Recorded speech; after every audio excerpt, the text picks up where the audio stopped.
प्यारे बहनों और भाइयों, मेरा नमस्कार स्वीकार हो। देखिए, आज हम आपका विषय लाए हैं आज का कि आत्मा को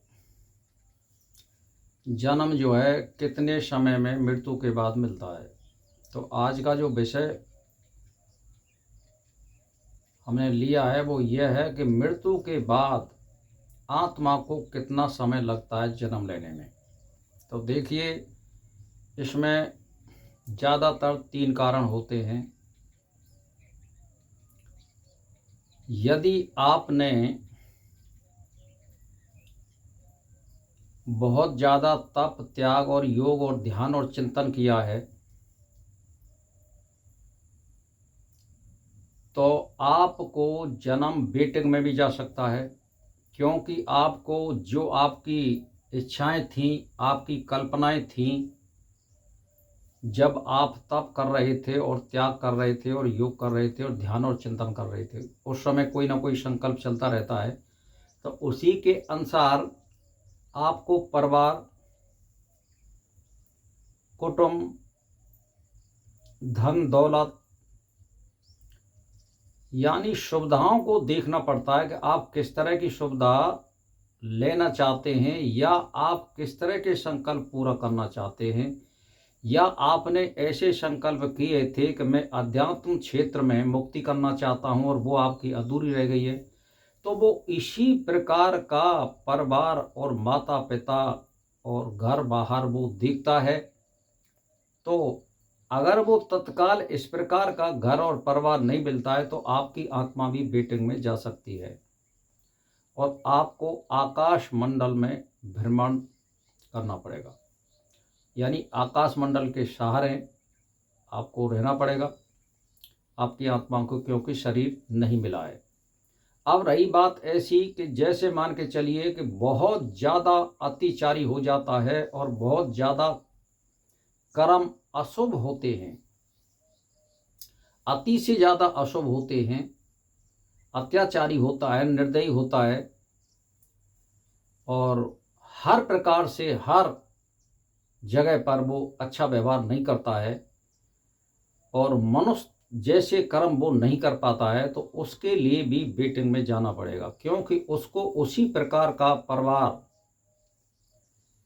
और माता पिता देखने पड़ेंगे जिस प्रकार का तुमने व्यवहार किया है। ऐसे ही नीच परिवार में आपको वो परमात्मा जन्म देगा आपके आचरण के अनुसार। गुण सूत्र वहां मिलाए जाते हैं। ये 2 कारण हुए। अब तीसरा कारण है तुरंत जन्म मिलने का कारण, यानी आपने कोई भी संकल्प नहीं किए हैं और शुभ कर्म करे हैं बिना संकल्प के, और जीवन में आपने 90% जो है आपने शुभ कर्म किए हैं और जानबूझ करके कोई भी अशुभ कर्म नहीं किया है, तो ये निश्चित है आपको तुरंत जन्म मिल जाएगा, आपको वेटिंग में नहीं जाना पड़ेगा।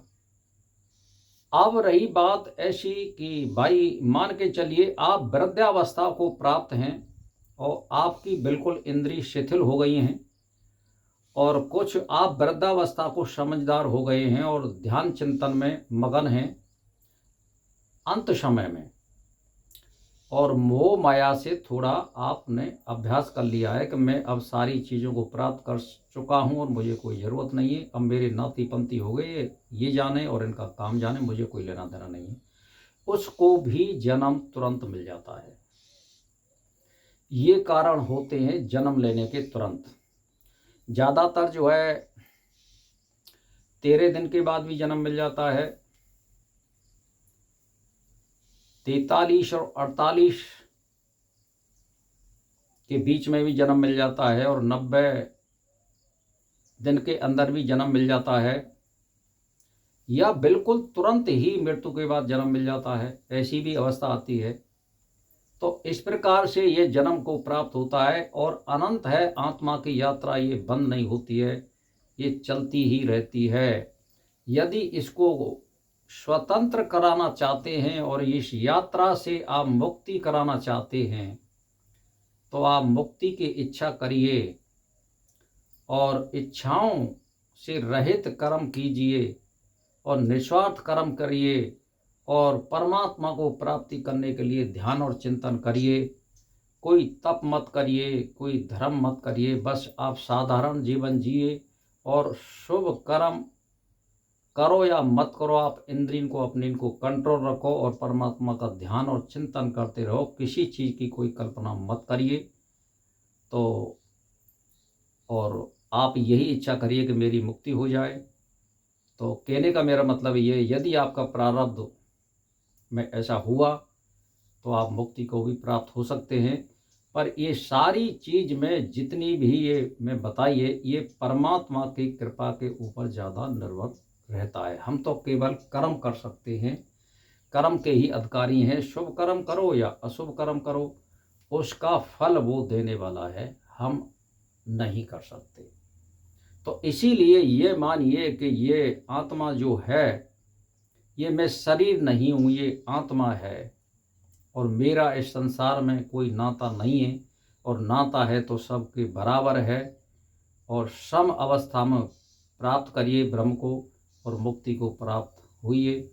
और यदि आपको जन्म लेना है तो मैंने आपको प्रक्रिया बता दी है, इस प्रकार से जन्म मिलता है। तो भाई और बहनों, मेरा इसी के साथ नमस्कार स्वीकार हो।